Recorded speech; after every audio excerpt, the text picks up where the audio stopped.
Hello, hope you are doing well. Today I am going to take up a story from NCERT's English textbook for class 10.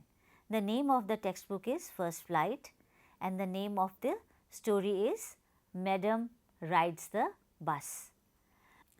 So, let us read part 3 now. You please open your books on page 1222. The story goes on like that. Her first journey.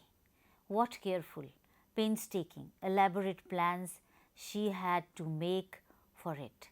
She had thriftily saved whatever stray coins came her way, resisting every temptation to buy peppermints, toys, balloons and the like. And finally, she had saved a total of 60 pies. How difficult it had been, particularly that day at the village fair, but she had resolutely stifled a strong desire to ride the merry-go-round. She wanted to go, but she controlled it. Even though she had the money, after she had enough money saved, her next problem was how to slip out of the house without her mother's knowledge. But she managed this without too much difficulty, because every day after lunch her mother would take a nap from about 1 to 4 or so. So, that means her mother is taking rest or sleeping, and that is the time the bus also comes and Wali can easily sneak out and sneak in. Wali always used these hours for her excursions as she stood looking from the doorway of her house, or sometimes even ventured out into the village. Today, these same hours could be used for her first excursion outside the village.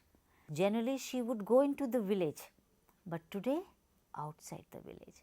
The bus rolled on now, cutting across a bare landscape, now rushing through a tiny hamlet or past an odd wayside shop. Sometimes the bus seemed on the point of gobbling up another vehicle that was coming towards them, or a pedestrian crossing the road, but lo, somehow it passed smoothly, leaving all obstacles safely behind. Trees came running towards them. It looks like that when we are travelling in a bus or in a train, as if trees are also running along, and then stopped as the bus reached them, simply stood there helpless for a moment by the side of the road before rushing away in the other direction. How beautifully the writer has explained the whole scene. Suddenly, Wali clapped her hands with glee. Let us see what happens. A young cow, tail high in the air, was running very fast right in the middle of the road, right in front of the bus slowed to a crawl, and the driver sounded the horn loudly again and again. But the more he honked, the more frightened the animal became and the faster it galloped, always right in front of the bus.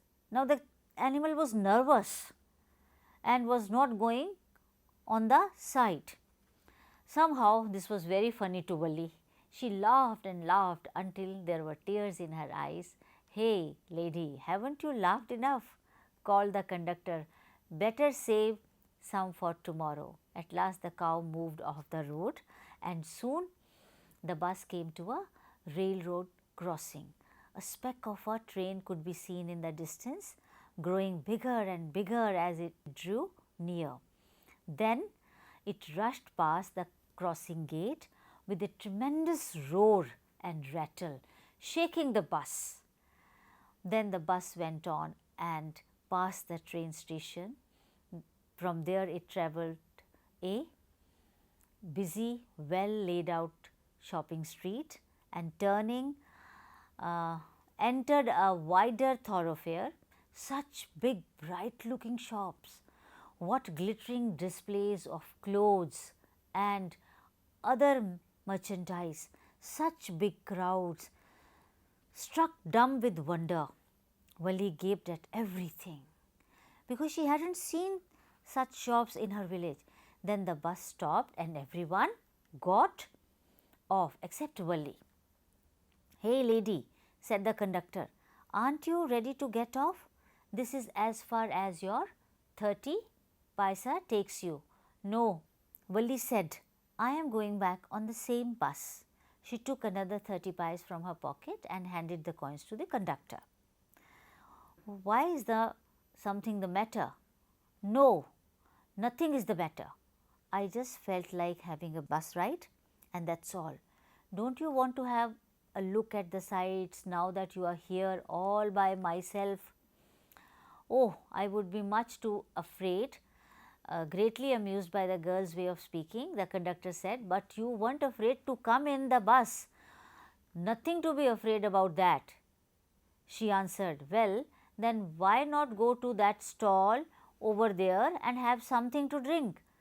"Nothing to be afraid of. You can go there and you can have the cold drink." So the girl was adamant.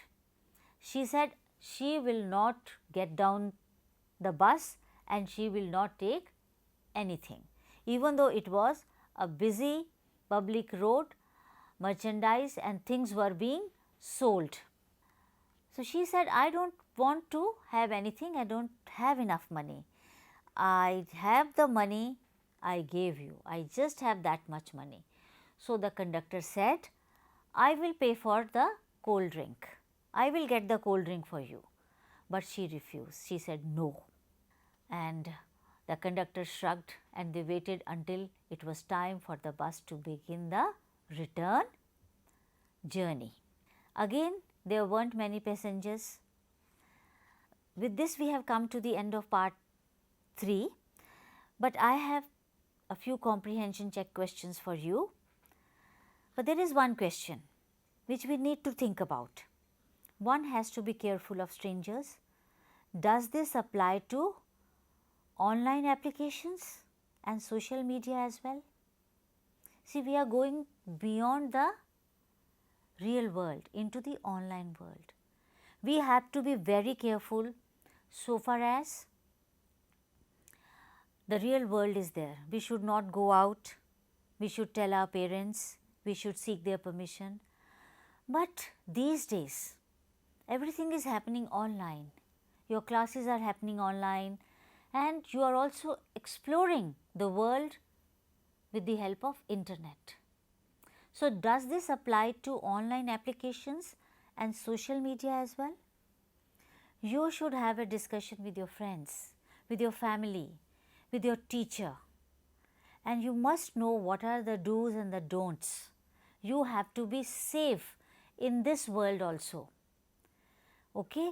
It applies to everyday life as well as it also applies to the virtual world. With this, we have come to the end of part 3, and now I want you to read part 4 on your own, and in the next session I will discuss part 4 with you.